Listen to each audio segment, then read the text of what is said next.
وأشهد أن لا إله إلا الله وحده لا شريك له وأشهد أن محمدا عبده ورسوله. وما بعد، فإن خير الحديث كتاب الله، وخير الهدي هدي محمد صلى الله عليه وسلم، وشر الأمور محدثاتها، وكل محدثة بدعة، وكل بدعة ضلالة، وكل ضلالة في النار.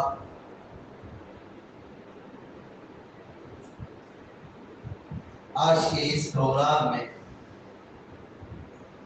جس موضوع کی وضاحت کرنی ہے، مشہور امام ائمہ اربعہ میں سے تیسرے امام شافعی رحمۃ اللہ علیہ کی حیات و خدمات، یعنی ان کی زندگی کے حوالے سے ان کی سیرت کے متعلق آج کے اس پروگرام میں وضاحت کیا جائے گا۔ بہت ہی عظیم شخصیت، عبقری شخصیت، علم و فضل، تقویٰ اور عقیدے اور منہج میں بے مثال، اور طلب علم میں قرآن و حدیث کو سیکھنے میں اعلیٰ ترین جذبہ رکھنے والے امام شافعی رحمۃ اللہ علیہ کی حیات و خدمات، جس کو ہم ابھی آپ کے سامنے بیان کرنے والے ہیں۔ جو باتیں ان کے حوالے سے آج کے درس میں رکھی جائیں گی، کیونکہ ان کی زندگی بڑی لمبی ہے، ان کی قربانیاں بڑی طویل ہیں، ان کی خدمات بہت بڑی ہیں، یہ ممکن نہیں کہ 1 گھنٹے یا آدھے گھنٹے، پونا گھنٹے کے اندر ان کی ساری زندگی کو بیان کر دی جائے۔ ہم آج کے درس میں جو باتیں بیان کریں گے، نمبر 1 نام و نسب،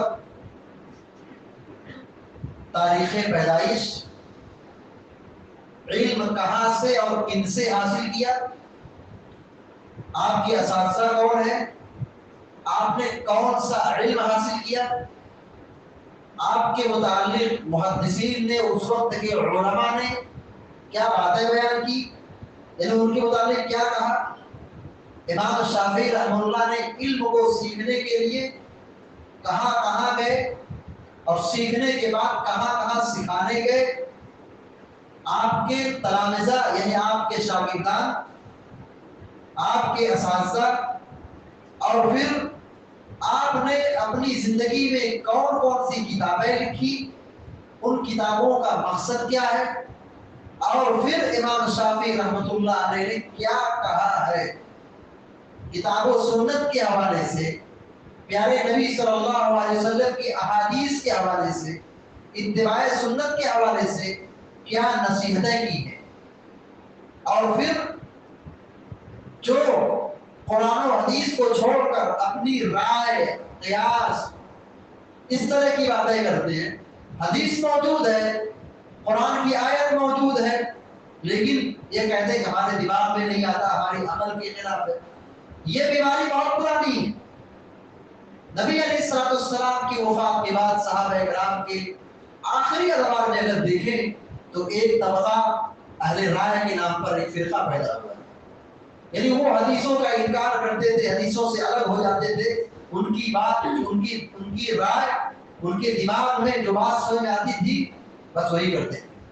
تو امام شافعی رحمۃ اللہ علیہ نے اہل رائے کے مطابق کیا کہا ہے، جو حدیث اور سنت کی مخالفت کرتے ہیں ان کے متعلق کیا ان کا موقف ہے، انہوں نے کیا نصیحت کی ہے، یہ باتیں، اور پھر ان کی تاریخ وفات، یہ کچھ مرکزی عناوین ہیں آپ کے سامنے جس کو بیان کیا جائے گا۔ پہلی بات نام و نسب، محمد بن ادریس بن عباس بن عثمان بن شافع بن سعید بن عبید بن عبد یزید بن ہاشم بن مطلب بن عبد مناف۔ نام و نسب کو سننے کے بعد یہ معلوم ہو گیا ہوگا، یا معلوم ہو جانا چاہیے کہ امام شافعی رحمۃ اللہ علیہ کا جو سلسلہ نسب ہے وہ پیارے نبی صلی اللہ علیہ وسلم کے دادا سے جا کر کے مل جاتا ہے، پیارے نبی صلی اللہ علیہ وسلم کی خاندان سے، پیارے نبی صلی اللہ علیہ وسلم کے نسب سے جا کر کے مل جاتا ہے. اور ان کے نسب میں جو نام آئے ہیں جیسے محمد بن ادریس، محمد تو امام شافعی کا نام ہے، ادریس ان کے والد کا نام ہے، عباس ان کے دادا کا نام ہے، عثمان بن شافع یہ ان کے پردادا لگیں گے، شافع بن سعید، شافع یہاں تک یعنی عثمان تک یہ سب آئیں گے تابعین میں سے، تبع تابعین میں سے. لیکن شافع بن سعید یہ صغار صحابہ میں شمار ہوتے ہیں. امام شافعی رحمۃ اللہ علیہ کی جو دادا کے پردادا تھے آپ جا کر دیکھیں، شافع بن سعید یہ صحابی رسول ہے، صغار صحابہ میں ان کا شمار ہوتا ہے. اور اسی طریقے سے ان کے اوپر عبید بن عبد یزید یہ بھی صحابی، عبید بن عبد یزید یہ بھی صحابی ہے. اور پھر ہاشم بن مطلب پھر یہ جا کر کے اللہ کے نبی صلی اللہ علیہ وسلم کی چچا کی اور ان کے دادا کی طرف یہ نسب آگے بڑھ جاتا ہے.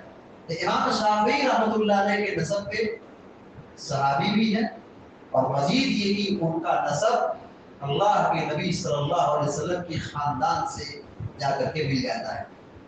آپ کی کنیت عرب میں ایک پرانا کلچر تھا کہ اپنے بڑے بیٹے کے نام پر اپنی کنیت رکھتے تھے. ابو عبداللہ ان کی کنیت، ابو عبداللہ ان کی کنیت ہے. ہمارے یہاں ہندوستان میں عام طور پر کنیت کا فقدان ہے، کنیت لوگ نہیں جانتے. سرنیم کا بڑا چرچا ہے، سرنیم کا بڑا چرچا ہے، لیکن کنیت اپنے انڈیا میں، اپنے ہندوستان میں مسلمانوں میں یہ غائب ہے. اس کو رائج کرنا چاہیے. جو ہماری بڑی اولاد ہو بس اس سے پہلے ابو لگا دیں، یہ کنیت ہو گئی. جسے کسی کی اولاد میں فاطمہ ہے، ابو فاطمہ یہ ان کی کنیت ہو. لڑکے کا نام عبداللہ ہے، پہلا لڑکا ہے، ابو عبداللہ یہ کنیت ہو گئی. تو عرب کا کلچر یہ تھا کہ وہ کنیت کو رائج کرتے تھے، کنیت رکھتے تھے.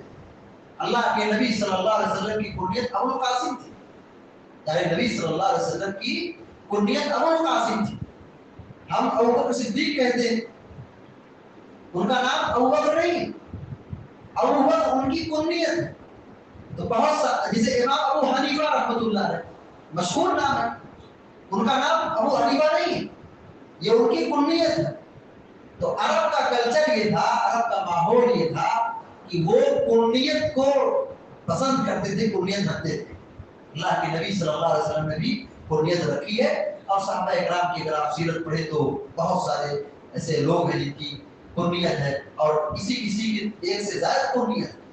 جیسے حضرت علی رضی اللہ تعالیٰ عنہ کی دو کنیت، ابو الحسن، ابو تراب. تو امام شافعی رحمۃ اللہ علیہ کی کنیت ابو عبداللہ ہے. پیدا کب ہوئے؟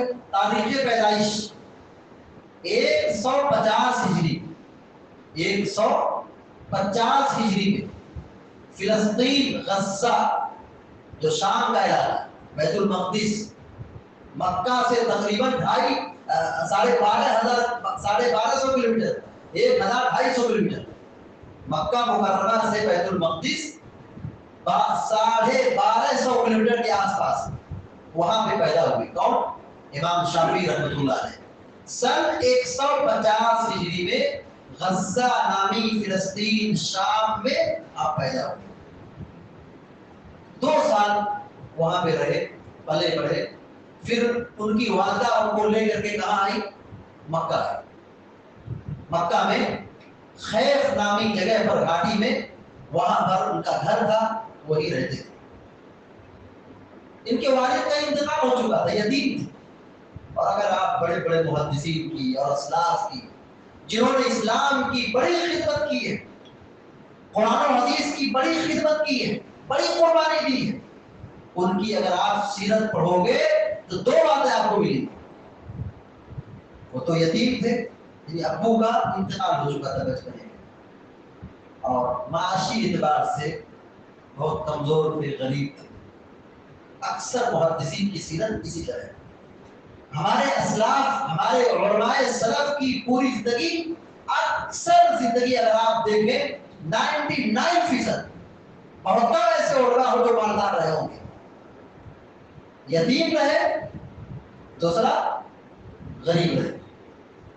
ہے تو امام شافعی رحمۃ اللہ علیہ بھی انہیں میں سے تھے. ان کے والد کا انتقال ہو چکا تھا، یتیم تھے. 2 سال کے ہوئے تو غزہ سے، فلسطین سے سفر کر کے ان کی والدہ مکہ لے کر گئے. مکہ میں رہے، پلے بڑھے، وہیں قرآن و حدیث کا علم حاصل کیا، سیکھتے رہے، یہاں تک کہ 7 برس کے ہوئے تو یہ حافظ قرآن ہو گئے. ہمارے اسلاف کی مائیں کیسی تھی، بچوں کی تربیت کیسے کرتی تھی. 7 سال کے امام شافعی حافظ ہو گئے. ہم آپ بہت عجیب سمجھتے. ہمارے اسلاف کی سیرت ایسی ہی ملے گی. 7 سال، 8 سال، 6 سال، 9 سال، اسی کے آس پاس میں اکثر محدثین حافظ قرآن ہو گئے. ہمارے یہاں کلچر کیا ہے، 6 سال 7 سال تو وہ کھیلنے میں، کودنے میں، بولنے میں لگا دیتا ہے، ابھی اس کو الف با تک نہیں آتا. بہت افسوس کا مقام، جس پر جتنا زیادہ رویا جائے کم. ہم آپ تعلیم کے میدان میں پیچھے کیوں ہیں؟ شروعات پیچھے سے کرتے ہیں. امام صاحب بہت بڑی نصیحت تھی. ہم صرف سیرت نہیں پڑھیں گے، نصیحت بھی حاصل کرتے ہیں. انہوں نے کیسا کیا، ہم کو کیا کرنا ہے. امام شافعی رحمۃ اللہ علیہ نے 7 برس میں، جو ہمارے یہاں عام طور پر 7 برس میں کھیلنے کودنے بولنے کی عمر ہوتی ہے، امام شافعی رحمۃ اللہ علیہ حافظ قرآن بن گئے. اور ہمارے علماء سلف کی پوری زندگی اگر آپ مان لیجیے، یہی آپ کو بات نظر آئے گی. 7 سال، 8 سال، 9 سال، اسی کے اندر حافظ قرآن ہو گئے. یہاں 12 سال کے ہو جاتے ہیں ہمارے بچے، ان کو قرآن پڑھنا تک نہیں آتا. بہت افسوس کی بات ہے. اپنے بچوں کی فکر کرنی چاہیے اور ان کو تعلیم کے لیے بڑی قربانی دینے کی ہم سب کو ضرورت ہے. امام شافعی رحمۃ اللہ علیہ حرم میں نماز پڑھتے تھے، وہاں علم حاصل کرتے تھے. مکہ کے جو مشائخ تھے، کبار علماء تھے، محدثین تھے، ان سے علم حاصل کرتے تھے. حدیث پڑھتے تھے، فقہ پڑھتے تھے، لغت پڑھتے تھے. ان کے اساتذہ میں دیکھیں، سفیان ابن عیینہ، سفیان ابن عیینہ بہت بڑے محدث. مسلم بن خالد زنجی، اسی طریقے سے وہاں کے جو کبار علماء تھے، ان سے علم حاصل کیا. 13 سال کے جب ہوئے، جیسے بتایا کہ 7 سال میں حافظ ہو گئے، 13 سال میں مسجد حرام میں امامت کرتے تھے. 13 سال کے جب ہوئے، امام شافعی رحمۃ اللہ علیہ 13 سال کے تھے تو مسجد حرام میں، مکہ میں، کعبۃ اللہ میں امامت کرتے تھے. اور ہمارے یہاں سب ڈبل ہوتا ہے. 12-13 سال کا لڑکا تو کہتے ہیں داڑھی نہیں ہے، موچ نہیں نکلی ہے، امامت کیسے کرے گا. امام شافعی رحمۃ اللہ علیہ 13 سال کے تھے، مسجد حرام کعبۃ اللہ میں امامت کرتے تھے، نماز پڑھاتے تھے. کیا اللہ نے ذہانت دی، کیا مقام ادا کیا. پیدا کہاں ہوئے؟ غزہ میں، جو انبیاء کی سرزمین. شام یہ انبیاء کی سرزمین ہے، اور اسی شام کی سرزمین پر حساب و کتاب ہوگا. وہاں پیدا ہو، کتنی سعادت کی بات ہے. انبیاء کی سرزمین میں پیدا ہوئی. وہاں سے ان کی والدہ لے کے مکہ آئی. مکہ جو بلد توحید ہے، جہاں جانے کی ہر آدمی کی آخری خواہش ہوتی ہے. یہ الگ بات ہے کہ وہ اپنے محلے میں نماز نہ پڑھے، لیکن اس کا خواب رہتا ہے کہ میں مسجد حرام میں جا کر نماز پڑھوں گا. اپنے محلے کی مسجد میں نماز نہیں پڑھے، لیکن اس کا خواب ہے، مسلمان ہے، کہ میں حج کروں گا، عمرہ کروں گا، وہاں جا کے نماز پڑھوں گا. امام شافعی رحمۃ اللہ علیہ حرم میں رہتے تھے، حرم میں سیکھتے تھے، اور وہیں 13 سال کے جب ہوئے تو وہیں پہ آپ نے امامت کی مسجد حرام کے اندر. اور آپ جانتے ہیں مسجد حرام میں امامت کرنا بہت بڑی سعادت اور خوش نصیبی کی بات ہے. وہاں ہر ایک کو امامت نہیں ملتی، وہاں ہر شخص کو امامت نہیں ملتی. امام شافعی رحمۃ اللہ علیہ مکہ میں تھے، وہاں پر آپ حدیث و قرآن کے سیکھنے کے ساتھ ساتھ دیہات میں چلے جاتے تھے. کہاں پر چلے جاتے تھے؟ دیہات میں. مکہ جو شہر ہے، شہر سے باہر جو دیہات اور گاؤں ہے وہاں جاتے تھے. کس لیے؟ عام طور پر میدان کا لوگ جائیں گے پکنک کے لیے، گھومنے کے لیے، کھیلنے کے لیے. مگر امام شافعی رحمۃ اللہ علیہ کیوں جاتے تھے؟ امام شافعی رحمۃ اللہ علیہ جاتے تھے اس لیے کہ وہاں جا کر کے جو خالص دیہاتی ہے، جو کہ ان کی زبان خالص عربی، وہ فصیح عربی بولتے. اب دیکھو کلچر بدل گیا، اب کلچر بدل گیا. آج کے زمانے میں شہر کے لوگ تہذیب یافتہ کہتے ہیں، ادب والے کہتے ہیں. آج کے ماحول میں دیہات والے، گاؤں والے بے ادب ثابت ہوتے، گالی گلوچ اور لڑائی جھگڑا کے سوا ان کو کچھ نہیں آتا، بے ادب لوگ ہوتے. لیکن اس عرب کا کلچر یہ تھا کہ وہاں پر بہترین زبان استعمال کرتے تھے، فصیح عربی بولتے تھے. وہ وہاں جا کر امام شافعی رحمۃ اللہ علیہ ان قبائلیوں کے جھگڑے سنتے تھے، ان کی جو باتیں ہوتی تھی جھگڑے سنتے تھے، ان کی جو باتیں ہوتی تھی، جو ان کی عربی ہوتی تھی وہ سنتے تھے. اور سنتے سنتے بہت ساری عربی آپ نے سیکھ لی، حاصل کر لی، عربی زبان سیکھتے تھے. بادیاں میں جا کر کے، دیہاتوں میں جا کر کے، چونکہ اس وقت کا ماحول یہ تھا کہ وہاں دیہات والوں کی زبان اچھی تھی. مگر آج ہمارے یہاں دیہات والوں کی زبان صحیح نہیں، بولتے ہیں بے ادب ہو کر کے، بگاڑ کر کے، زبان کو خراب کر کے، لتھیڑ کر رکھ دیتے ہیں زبان کو. چاہے اردو بولے تو بھی لتھیڑ کر، کوئی اور دوسری زبان بولے تو وہ بھی خراب کر کے. مگر شہر کے اندر یہ تہذیب باقی ہمارے زمانے میں، لیکن اس زمانے میں اس کا الٹا تھا. امام شافعی رحمۃ اللہ علیہ وہاں جا کر کے گھوڑ سواری سیکھتے تھے، تیر اندازی سیکھتے تھے. بہت بڑے بہادر تھے امام شافعی رحمۃ اللہ علیہ، اپنے زمانے کے بڑے بہادر میں ان کا شمار ہوتا تھا. امام شافعی رحمۃ اللہ علیہ جب 13 سال کے آگے بڑھے، 3 قسم کی روایتیں ہیں، 13 سال، 14 سال اور 17 سال. اتنے سال کے ہوئے تو یہ مکہ سے نکل کر مدینہ گئے.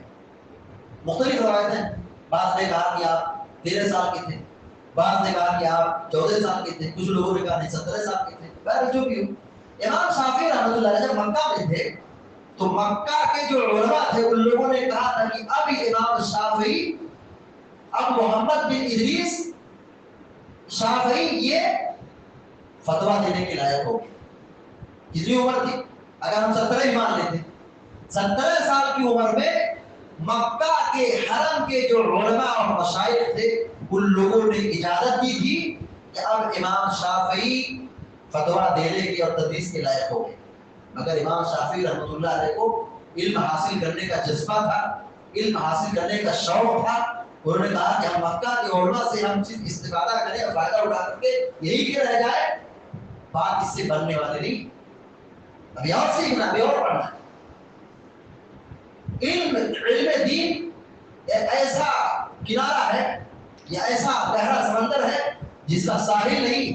آدمی جتنا زیادہ ڈیپ میں، گہرائی میں سیکھنے میں لگا دے، کوئی یہ دعویٰ نہیں کرتا میں نے پورا سیکھ لیا. سیکھتے رہنا چاہیے، سیکھتے رہنا چاہیے. امام شافعی رحمۃ اللہ کا میں اور دین کا علم حاصل کروں گا. بہرحال 17 یا 15 یا 13 14 سال جو بھی عمر رہی ہوگی، وہ وہاں سے سفر کر کے مدینہ پہنچے. چونکہ امام مالک رحمۃ اللہ علیہ محدث مدینہ تھے، مدینہ کے بڑے محدث تھے اور ان سے ملاقات کرنے کا بہت بڑے عالم تھے امام مالک رحمۃ اللہ علیہ. مدینہ میں پلے بڑھے، وہیں رہے، کہیں نہیں گئے، مدینہ میں رہے. حج کرنے کے لیے آتے تھے، مدینہ چلے جاتے تھے حج کر کے، کہیں اور نہیں جاتے تھے. اللہ کے نبی کے شہر میں چھوڑا ہی نہیں. امام شافعی رحمۃ اللہ علیہ کی خواہش تھی کہ وہ کہاں جائے؟ امام مالک رحمۃ اللہ علیہ سے شاگردی حاصل کر لے، ان سے علم حاصل کر لے. ان کے یہاں جانے سے پہلے 13 سال کے بعد تھے تو آپ نے ان کی کتاب، مشہور کتاب موطا امام مالک، جو عام طور پر عربی مدارس میں فضیلت کی کلاس میں پڑھائی جاتی ہے کتاب، یعنی جب ان کو فضیلت کی ڈگری دی جاتی ہے اور ان کو عالم بنایا جاتا ہے، مدرسے سے فارغ کیا جاتا ہے، تو آخری سال میں الموطا پڑھائی جاتی ہے. امام مالک رحمۃ اللہ کی کتاب حدیث کی. امام شافعی رحمۃ اللہ 13 برس کے تھے. مکی زندگی میں مدینہ میں داخل ہونے سے پہلے پوری کتاب موطا مکمل یاد کر لی اور پھر وہاں سے یاد کرنے کے بعد مکہ سے مدینہ کی طرف روانہ ہو گئے. اور جب وہاں امام مالک رحمۃ اللہ علیہ کے پاس پہنچے، اس سفر میں آپ نے مکہ اور مدینہ کے بیچ میں 16 مرتبہ قرآن مکمل ختم کیا. کتنی مرتبہ؟ 16 مرتبہ. مکہ سے مدینے کا جو سفر ہے یہ 450 کلومیٹر کا فاصلہ ہے، اور عام طور پر اس زمانے میں لوگ ایک دن میں بمشکل 30 کلومیٹر 40 کلومیٹر اسی کے آس پاس سفر کرتے تھے. اور اگر گھوڑ سواری ہے تو اس کی رفتار الگ ہوتی تھی. گھوڑے سے، گدھے سے یا خچر سے یا اونٹ سے جاتے تھے، عام طور پر لوگ اتنا سفر کرتے تھے. امام شافعی رحمۃ اللہ علیہ ہر سفر میں جہاں بھی جاتے تھے اس کی پابندی کرتے تھے، قرآن کریم بہت پڑھتے تھے. امام شافعی رحمۃ اللہ مکہ سے مدینہ آئے، جو بھی دن لگا ہو 16 مرتبہ مکمل قرآن ختم کیا تھا اس سفر میں. امام مالک رحمۃ اللہ علیہ مدینہ پہنچے. امام شافعی رحمۃ اللہ علیہ کو دیکھ کر کے امام مالک رحمۃ اللہ نے کہا کہ چھوٹے بچے امام شافعی رحمۃ اللہ علیہ چھوٹے بچے تھے. امام مالک رحمۃ اللہ علیہ کا مزاج یہ تھا، ان کی عادت یہ تھی کہ وہ اپنی مسجد میں چھوٹے بچوں کو نہیں بٹھاتے، بھگا دیتے. ان کو پڑھاتے تھے جو بڑے لوگ تھے، علماء تھے، مشائخ تھے، عمر دراز تھے، ان کو پڑھاتے تھے. چھوٹے بچے کو مسجد سے نکال دیتے تھے. ان کا یہ قانون تھا، ان کا یہ طریقہ تھا. دیکھا امام شافعی خوبصورت ہے، نور جھلک رہا ہے. نصیحت کی کہا کہ اللہ کا تقوی اختیار کرنا، اللہ سے ڈرتے رہنا، دین کا علم حاصل کرتے رہنا، معصیت اور نافرمانی سے بچنا. کیونکہ معصیت اور نافرمانی یہ اللہ کے علم کو حاصل کرنے میں رکاوٹ بن جاتا ہے. یعنی آدمی گناہ کا کام کر رہا ہو، معصیت کا کام کر رہا ہو، شیطانی کام کر رہا ہو، اس کے سینے میں اللہ تعالیٰ کا دیا ہوا نور حاصل نہیں ہو سکتا ہے. اللہ ابن تیمیہ نے بہت پیاری بات کہی ہے اسی علم دین کے حوالے سے. وہ کہتے ہیں کہ اگر کتا ہو، اگر گھر میں کتا ہو، رحمت کے فرشتے نہیں داخل ہوتے. مشہور حدیث، اگر کتا گھر میں داخل ہو گیا ہو، رحمت کے فرشتے داخل نہیں ہوتے. کہا اگر دل میں کتے ہو تو دل میں اگر وہ شہوانی چیز ہو، وہ معصیت اور نافرمانی ہو، تو پھر اللہ کا نور کہاں سے داخل ہوگا؟ ابن تیمیہ کی بہت بڑی بات، بہت قیمتی نصیحت کی. کہا اگر ہم اپنے دل میں، اپنے سینے میں قرآن و حدیث کا علم محفوظ رکھنا چاہتے ہیں، اپنے آپ کو گناہوں سے بچانا ہوگا، توبہ استغفار کرنا ہوگا، اللہ رب العالمین کی بندگی کرنی ہوگی، کثرت سے ذکر و اذکار کی پابندی کرنی ہوگی. امام شافعی رحمۃ اللہ علیہ کچھ نصیحت فرمائی اور ایڈمیشن نہیں لیا، ایڈمیشن نہیں ہوا. امام مالک رحمۃ اللہ علیہ سے سیکھنے کے لیے، پڑھنے کے لیے امام شافعی بیتاب تھے، پریشان تھی کیسے میرا ٹھکانہ یہاں ہو جائے، لیکن ان کا ایڈمیشن نہیں ہوا. امام مالک رحمۃ اللہ علیہ کے پاس گیا اور کہا کہ آپ مجھ کو علم دین سیکھنے کے لیے اجازت دیجیے، میں بہت دور سے آپ کے پاس آیا ہوں. میں نے آپ کی کتاب موطا کو یاد کر کے رکھا ہے. چلبے کی بات، تعجب کی بات. 13 سالہ 14 سالہ 15 سالہ نوجوان، تاریخ کی مختلف روایتوں کو جوڑ لیا جائے، اتنی کم عمری میں ان کی کتاب بہت مشکل کتاب. امام مالک رحمۃ اللہ علیہ کی جو کتاب موطا، سوچئے فضیلت میں آخری سال کی کلاس میں کتاب پڑھائی جاتی ہے، مشکل ترین کتاب ہے حدیث کی. انہوں نے اتنی کم عمری میں، نوجوانی کی عمر میں مکمل یاد کر لی. اور اسی حدیث کو یاد کر لینے کی بنیاد پر، اس کتاب کو مکمل موطا کو یاد کرنے کی بنیاد پر امام مالک ان کو پڑھنے کے موقع دیتے ہیں. اتنے بڑے کمال اور درجے والے ہیں، ان کو ابھی پوری کتاب یاد ہے، ان کو پڑھانا چاہیے تو پڑھایا. امام مالک رحمۃ اللہ علیہ جب تک مدینہ میں تھے، تب تک امام شافعی رحمۃ اللہ علیہ ان کے پاس پڑھتے رہے، سیکھتے رہے. 29 سال تک امام شافعی رحمۃ اللہ علیہ، ان کی عمر 29 سال تھی. ان کی عمر کتنی تھی؟ 29 سال تھی. مدینہ میں امام شافعی رحمۃ اللہ علیہ امام مالک سے علم حاصل کرتے ہیں. جب مالک رحمۃ اللہ علیہ کی 179 میں انتقال ہو گیا تو امام مالک رحمۃ اللہ علیہ کی وفات کے بعد امام شافعی رحمۃ اللہ علیہ واپس چلے آئے، ان سے برابر استفادہ کیا، پڑھتے رہے۔ آپ نے علم حدیث حاصل کیا، قرأت کا علم حاصل کیا، تجوید کا علم حاصل کیا، اصول فقہ اس علم کو حاصل کیا، لغت عربی زبان کو حاصل کیا، تفسیر کا علم حاصل کیا، علم مناظرہ کو حاصل کیا، شعر و شاعری، بہت بڑے شاعر تھے امام شافعی رحمۃ اللہ علیہ۔ امام شافعی رحمۃ اللہ علیہ بہت بڑے شاعر ہیں لیکن شاعری بہت کم کرتے تھے۔ امام شافعی رحمۃ اللہ علیہ بہت بڑے شاعر تھے لیکن شاعری بہت کم کرتے تھے۔ علم نسب، علم انساب جس کو کہا جاتا ہے، جس کو ہسٹری کہہ لیں یا حسب نسب، خاندان قبیلہ جانتے ہیں، اسی کو حاصل کیا۔ اور پھر علم طب، ڈاکٹری کا علم، اس کو حاصل کیا۔ فقہ و فتاوی کو حاصل کیا، فتویٰ کیسے دیا جائے گا، پھر فتویٰ دینے لگے۔ تصنیف و تالیف کا کام شروع کیا۔ ان کی بہت ساری کتابیں، امام شافعی رحمۃ اللہ علیہ کی بہت ساری تصنیفات ہیں، ان میں سے مشہور جو کتابیں بہت درجے کی کتاب ہے، اعلیٰ درجے کی کتاب ہے، اس میں سے مسند شافعی ہے، الرسالہ ہے جس میں اصول فقہ اور اصول حدیث کی بنیادیں بیان کی گئی ہیں، الام امام شافعی رحمۃ اللہ علیہ کی اجتہادات اور مسائل ہے، کتاب الام جس کو کہا جاتا ہے، دیوان الشافعی امام شافعی رحمۃ اللہ کے اشعار اس کتاب میں موجود ہیں۔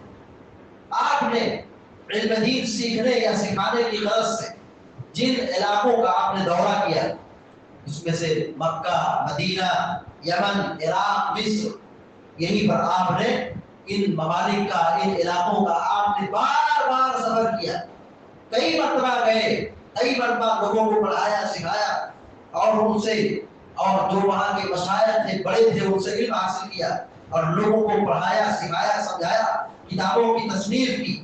امام شافعی رحمۃ اللہ علیہ کے جو مشائخ ہیں، جو ان کے اساتذہ ہیں، مکہ کے اندر مسلم بن خالد الزنجی، سفیان بن عیینہ محدث تھے مکہ کے، اور مدینہ کے محدث تھے امام مالک رحمۃ اللہ علیہ، ان سے علم حاصل کیا، اور ان کے اساتذہ کی بڑی طویل فہرست ہے، کتنے ناموں کو گرایا جائے، یہ مشہور اساتذہ ہیں۔ امام مالک رحمۃ اللہ علیہ کی جو شاگردان ہیں، ان کی بڑی طویل فہرست ہے، یعنی ان سے علم حاصل کرنے والے، ان سے فائدہ اٹھانے والے جو ان کے شاگردان ہیں، ان کی بڑی طویل فہرست ہے۔ مشہور جو شاگرد ہیں امام احمد بن حنبل رحمۃ اللہ علیہ، جو چوتھے امام، ائمہ اربعہ میں آخری امام، یہ تیسرے نمبر پر ہے۔ محمد بن حسن الشیبانی، یہ بھی ان کے شاگردوں میں سے۔ امام مزنی رحمۃ اللہ علیہ بہت بڑے شاگرد ہیں، امام شافعی رحمۃ اللہ علیہ کے بہت بڑے شاگرد امام مزنی رحمۃ اللہ علیہ ہیں، اور انہوں نے آپ کی کتابوں کی روایتیں کی ہیں، دوسروں ان کے فتاوے کو، ان کے اجتہادات کو، ان کے مسائل کو نقل کیا ہے۔ سب سے بڑی قربانی انہوں نے دی ہے امام مزنی رحمۃ اللہ علیہ۔ امام شافعی رحمۃ اللہ علیہ کے حوالے سے جو مشائخ نے، اس وقت کے علماء نے ان کے تعلق سے تاثرات پیش کیے، ان کی تعریف کی ہے۔ کیا کہا ہے؟ امام سفیان بن عیینہ ان کے استاد، امام شافعی کے استاد، کہتے ہیں جس دن ان کی وفات ہوئی امام شافعی رحمۃ اللہ علیہ کی، کہ فقط مات افضل اہل زمانے۔ آج جانتے ہو کس کی وفات کی؟ امام سفیان بن عیینہ استاد، امام شافعی شاگرد۔ جب شاگرد کی وفات ہوئی تو ان کے استاد سفیان بن عیینہ کہتے ہیں کہ آج کے دن، آج کی تاریخ میں اس زمانے کے سب سے افضل آدمی کا انتقال ہوا، سب سے بہترین آدمی اور سب سے افضل آدمی کا انتقال ہوا۔ امام اسحاق بن راہوی بہت بڑے محدث ہیں، امام بخاری کے استاد ہیں، وہ کہتے ہیں کہ الامام الشافعی امام العلماء، امام العلماء، امام شافعی علماء کے امام ہیں۔ ایک عالم جس کو لوگ جانتے ہیں، ایک عالم جس کو لوگ پہچانتے جانتے ہیں، ایک عالم وہ ہوتا ہے جس کو علماء پہچانتے ہیں، علماء کی مجلسوں میں ان کا تذکرہ ہوتا ہے، یعنی بڑے علماء۔ امام شافعی رحمۃ اللہ علیہ کے بارے میں کہتے ہیں کہ کہ الشافعی امام العلماء، امام شافعی یہ علماء کے امام ہیں، بڑے امام ہیں۔ ہارون بن سعید الایلی کہتے ہیں ما رأیت مثل الشافعی، مثل الشافعی، میں نے امام شافعی رحمۃ اللہ علیہ کی طرح کسی کو نہیں دیکھا، میری آنکھوں نے ان کے جیسا آدمی کسی کو دیکھا ہی نہیں۔ کتنے بڑے امام تھے، علم و فضل کے پہاڑ تھے، میں نے ان کے جیسا کسی عالم کو آج تک نہیں دیکھا ہے۔ امام حمیدی رحمۃ اللہ علیہ جو امام شافعی امام بخاری رحمۃ اللہ کے استاد ہیں، وہ کہتے ہیں امام شافعی کا تذکرہ کرتے ہوئے کہا سید الفقہاء، سید الفقہاء امام شافعی رحمۃ اللہ علیہ یہ فقیہوں کے سردار ہیں، فقیہوں کے سردار اور امام ہیں۔ امام شافعی رحمۃ اللہ علیہ اور امام احمد بن حنبل استاد اور شاگرد ہیں، اور آپ جانتے ہیں کہ استاد اور شاگرد میں کتنا گہرا رشتہ ہوتا ہے۔ امام شافعی رحمۃ اللہ علیہ ایک مرتبہ ان کے یہاں گئے، بغداد میں ملاقات ہوئی۔ امام احمد بن حنبل رحمۃ اللہ علیہ اپنے گھر لے کر کے آئے اپنے استاد کو کہ آج آپ ہمارے یہاں رہیں گے، ہمیں ضیافت کا موقع دیجیے۔ بہرحال امام شافعی رحمۃ اللہ علیہ گئے ان کے یہاں۔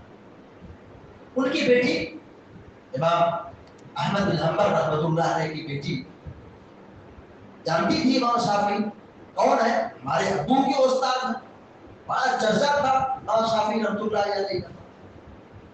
کھانا بنایا، کھانا کھلایا، پھر پانی دیا وضو بنانے کے لیے، اور پھر بستر لگا دیا، کہا کہ امام شافعی رحمۃ اللہ سو گئے۔ امام شافعی رحمۃ اللہ نے کھانا کھایا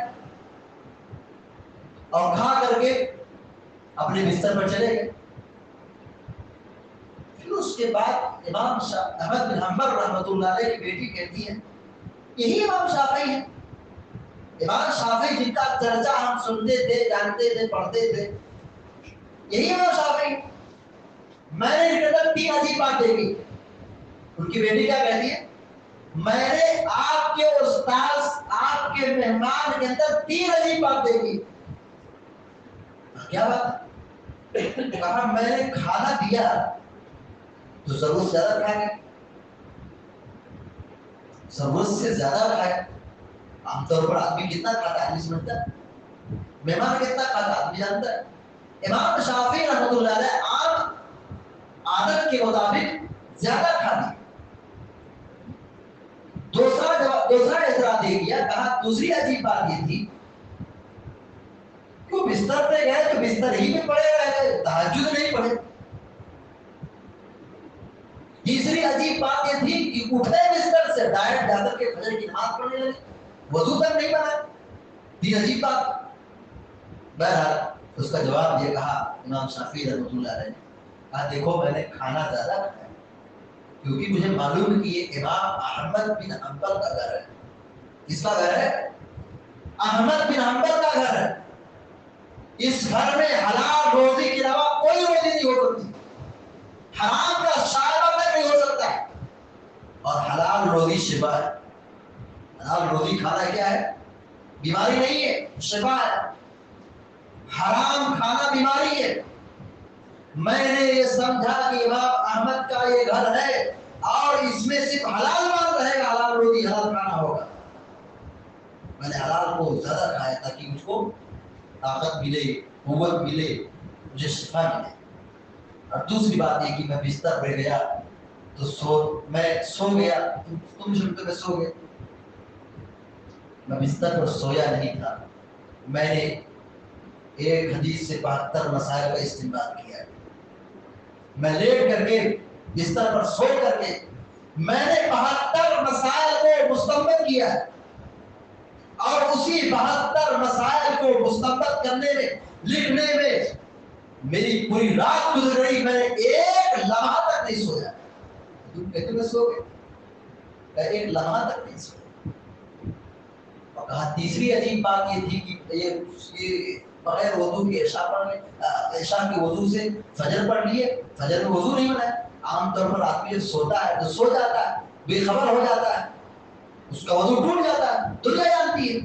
تو ان کی بیٹی نے جو اعتراض کیا، کہا کہ یہ وضو نہیں بنایا اور بغیر وضو کی جا کے نماز پڑھ لیے۔ امام شافعی رحمۃ اللہ علیہ کہتے ہیں کہ میں سویا ہی نہیں تو وضو نہ کرتا، میرا وضو باقی تھا، اس لیے وضو باقی تھا، وضو نہیں بنایا، اسی وضو سے میں نے فجر کی نماز پڑھی۔ یہ ان کا علم و فضل تھا۔ امام شافعی رحمۃ اللہ علیہ کا یہ تقویٰ تھا کہ پوری رات گزار دی، ایک لمحہ تک لے نہیں سوئے، اور ایک رات میں 72 مسائل کو مستنبط کیا، اور اسی 72 مسائل کو مستنبط کرنے میں، لکھنے میں پوری رات گزر گئی، اور فجر میں عشاء کی وضو سے نماز پڑھ لی۔ امام شافعی رحمۃ اللہ علیہ نے کچھ نصیحتیں کی، کچھ سمجھایا ہے امت کو، اس چیز کو سمجھنے کی ضرورت ہے۔ آج بہت سارے لوگ، بہت سارے مسلمان بالکل آنکھ بند کر کے یہ نہیں جانتے کہ حق راستہ کون سا ہے، سچا راستہ کون سا ہے، قرآن حدیث کا راستہ کیا ہے۔ بس لوگ کہیں گے ہاں یہ راستہ بن گیا، نہ اس کا سر ہے نہ پیر ہے، بس اس کی طرف بھاگ ہے۔ لوگ ویسے ہی چل رہے جیسے لوگ چل رہے ہیں، لوگ وہی کر رہے جیسے لوگ کر رہے ہیں۔ لوگ سوچتے نہیں کہ سچائی کیا ہے، حقیقت کیا ہے، حق کیا ہے۔ امام شافعی رحمۃ اللہ علیہ نے لوگوں کو حق سمجھایا، نصیحت کی۔ کیا کہا؟ امام شافعی رحمۃ اللہ علیہ کہتے ہیں کہ کل ما قلت فکان عن النبی صلی اللہ علیہ وسلم خلاف قولی بما یصح فحدیث النبی اولا ولا تقلدونی۔ کہا میں نے جو کچھ کہا ہے، اپنی زندگی میں جو کچھ سمجھایا کہا ہے، اگر میری بات حدیث کے خلاف ہو، کیا کہہ رہے ہیں امام شافعی رحمۃ اللہ علیہ، جو کچھ میں نے فتویٰ دیا ہے، کہا ہے، بتایا ہے، اگر میری بات حدیث کے خلاف ہے تو اللہ کے نبی کی بات زیادہ بہتر ہے، میری بات نہ مانو۔ امام شافعی کیا کہہ رہے ہیں؟ میری بات نہ مانو۔ اور آج ہمیں کہا جاتا ہے کہ یہ اہل حدیث امام شافعی کو نہیں مانتے، ائمہ کو نہیں مانتے۔ امام شافعی خود کہہ رہے ہیں میری بات نہ مانو، جو میری بات حدیث کے خلاف آ جائے، حدیث کو پکڑ لو، میری بات کو نہ مانو، میری تقلید مت کرو، منع کیا۔ امام شافعی رحمہ اللہ کہتے ہیں اذا وجدتم فی کتابی خلاف سنت رسول اللہ، اگر تمہیں کہیں میری کتاب میں حدیث کے خلاف کوئی مسئلہ آ جائے تو فقولوا بها، حدیث پڑھ کے سناؤ، حدیث بتاؤ، میرا مسئلہ، میرا فتویٰ چھوڑ دو۔ وَدَعُوا مَا قُلْتُ، جو کچھ میں نے کہا ہے سب چھوڑ دو۔ اور ایک جگہ کہتے ہیں مَتَى رَوَيْتُ عَنْ رَسُولِ اللَّهِ صلی اللہ علیہ وسلم حدیثا فَلَمْ آخُذْ بِهِ فَأُشْهِدُكُمْ أَنَّ عَقْلِي قَدْ ذَهَبَ، کہا جب میں کوئی حدیث بیان کروں، جب میں کوئی حدیث بیان کروں اور میں اس حدیث پر عمل نہ کروں، جب تمہیں کوئی حدیث پہنچ جائے اور میں اس حدیث پر عمل نہیں کیا، میرا مسلک، میرا فتویٰ، میرا اجتہاد اس حدیث کے مطابق نہیں تھا، تو حدیث پہنچ گئی، تم کو حدیث مل گئی، میں نے وہ حدیث نہیں لی مثال کے طور پر، تو یہ سمجھ جاؤ میں تمہیں گواہ بنا کے کہہ رہا ہوں میرا دماغ چل گیا، میرا دماغ کام نہیں کیا۔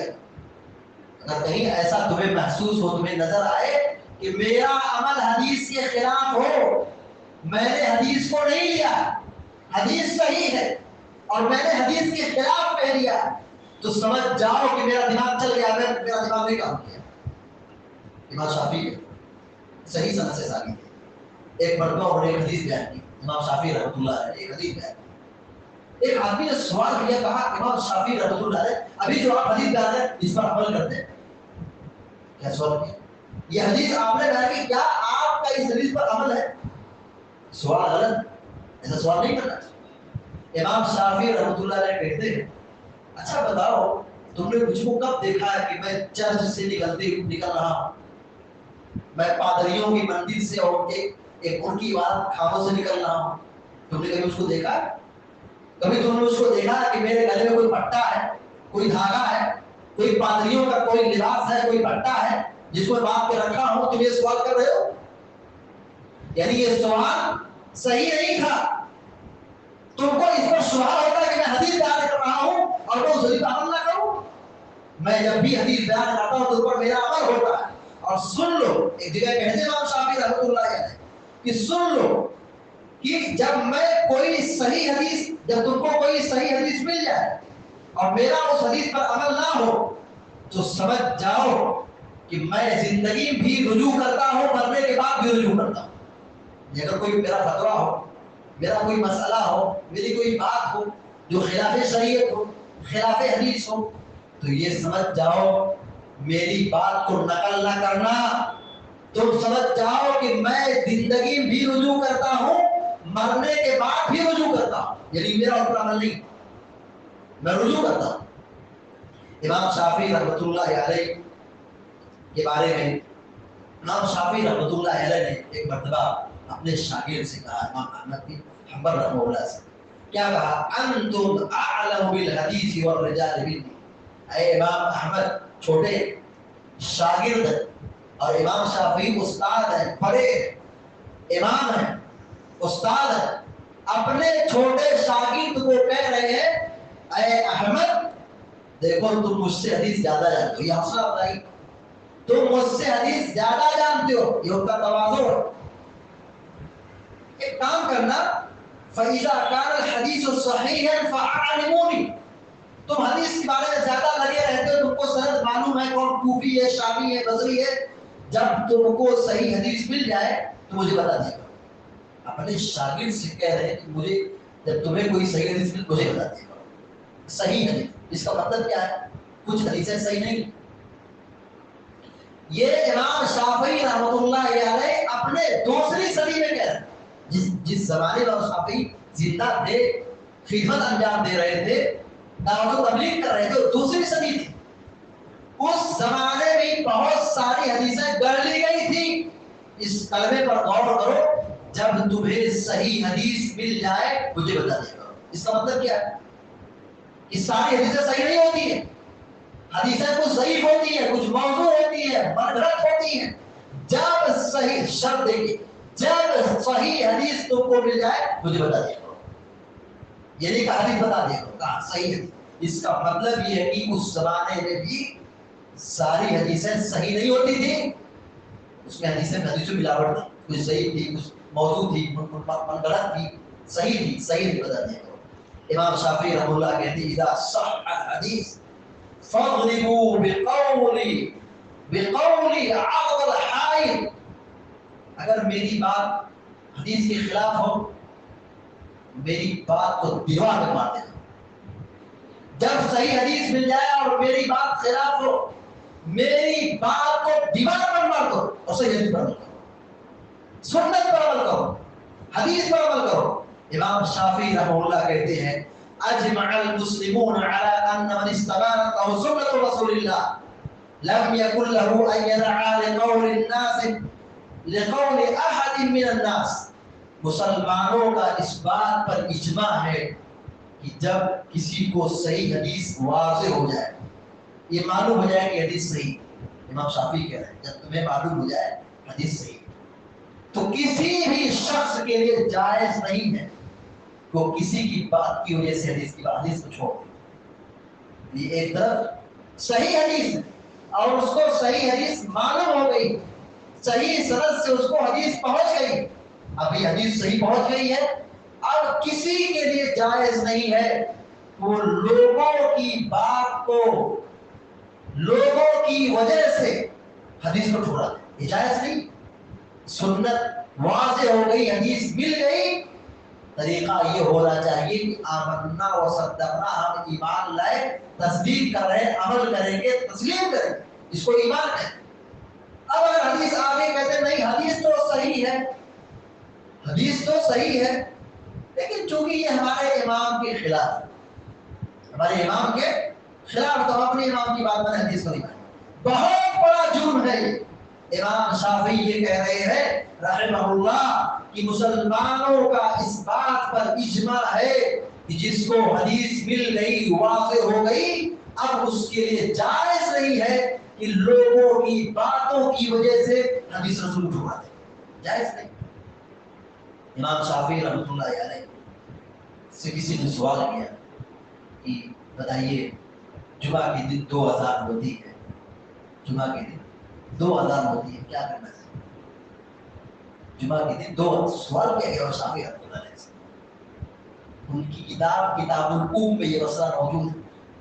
کتاب الام ایک کتاب اور شافعی نے لکھی ہے، اسی کتاب کے اندر یہ مسئلہ موجود ہے. پوچھا گیا امام شافعی رحمۃ اللہ جمعہ کے دن دو اذان ہوتی ہے. حضرت عثمان رضی اللہ تعالیٰ عنہ نے مارکیٹ میں جمعہ کے دن ایک اذان کو بڑھا دیا تھا، مارکیٹ اذان کو، کیونکہ پہلے گھڑی نہیں تھی، پہلے لوگ پہچان نہیں پاتے تھے کہ اور خطبہ ہو رہا ہے تو مارکیٹ کر رہے ہیں، یہاں جمعہ ہو رہی لوگ عبادات ہو رہے ہیں. امام حضرت خلیفہ سو حضرت عثمان رضی اللہ تعالیٰ عنہ نے مقام زورہ میں جو مارکیٹ تھی مدینہ کی، وہاں پر ایک اذان دینے کا حکم دیا. کس لیے؟ تاکہ لوگ جان جائیں کہ جمعہ کا وقت ہو گیا، مارکیٹ بند کرے، مسجد جائے. تو کہا امام شافعی رحمۃ اللہ، پوچھا گیا کہ دیکھیے جمعہ کے دن دو اذان ہوتی ہے، کیا کریں؟ امام شافعی رحمۃ اللہ کا جواب سننے کے لائق. کہا امام شافعی رحمۃ اللہ نے کہا جو نبی کے زمانے میں جیسے ہو رہا تھا وہی ہونا چاہیے. میرے نزدیک نبی علیہ السلام کے زمانے میں جیسا ہو رہا تھا، یعنی ایک اذان ہو رہی تھی، اسی پر عمل ہونا چاہیے. وہی میرے نزدیک پسندیدہ ہے، وہی میرے نزدیک محبوب ہے، وہی ہونا چاہیے. میرے نزدیک وہی سنت ہے، میرے نزدیک وہی پسندیدہ عمل ہے کہ رسول کے زمانے میں جمعہ کے دن دو اذان نہیں تھی. جمعہ کا وقت ہوتا تھا، پیارے نبی منبر پر چڑھتے تھے اور جمعہ کی اذان ہوتی.